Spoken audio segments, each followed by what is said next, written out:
అలాగే ఆనాటి మన రాజవంశాలు ఎలా తెలుగు నేలను కీర్తి పతాకానికి చేర్చేలా చేశారో వాళ్ళు, అలాంటి వారి పేర్లు ఎక్కడ కనబడవు, వినబడవు. ఈ మధ్యలో పుట్టిన వారినే మనం మర్చిపోతుంటే ఆనాటి రాజులని, వారి చరిత్రల్ని ఇంకెక్కడ గుర్తుంచుకుంటాం? శిథిలాలుగా పడి ఉన్న వారి ఆ కట్టడాలని కాపాడడం కూడా కావట్లేదు ఈ ప్రభుత్వాలకి. అంటే చాణక్యుల దగ్గర నుంచి మొదలు పెడితే బోయిలు, విష్ణుకుండలిలు, శాతవాహనులు, ఆనంద గోత్రికులు, ఏ ఒక్కరి పేరు మీదైనా సరే ఏమైనా కట్టడాలు కట్టించామా? వారు కట్టిన కట్టడాలని కాపాడడం కూడా ఈ ప్రభుత్వాలకి చేత కావడం లేదు. ఒక పార్టీ పెట్టి సీఎంలు అయితే తప్ప ఏపీ రాష్ట్ర నాయకులకు ప్రజలు, ఆ వ్యక్తులు అసలు కనబడరా? ప్రభుత్వ పాఠశాలల్లో తెలుగు పాఠ్యాంశాలలో వారి పేర్లు, వారి పద్ధతులు, వారి త్యాగాలు, తెలుగుకు వారు చేసింది ఎంతో తెలిపేలాగా చేయాల్సిన అవసరం, బాధ్యత ప్రభుత్వాల మీద లేదా?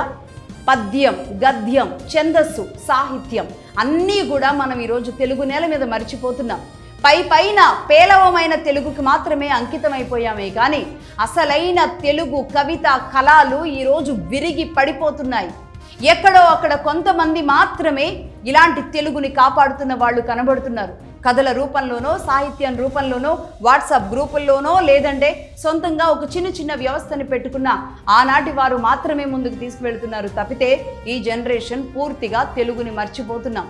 మన చరిత్రని మనం గుర్తుపెట్టుకున్నప్పుడే వర్తమానం మనం ఎలా ఉన్నామో తెలుస్తుంది.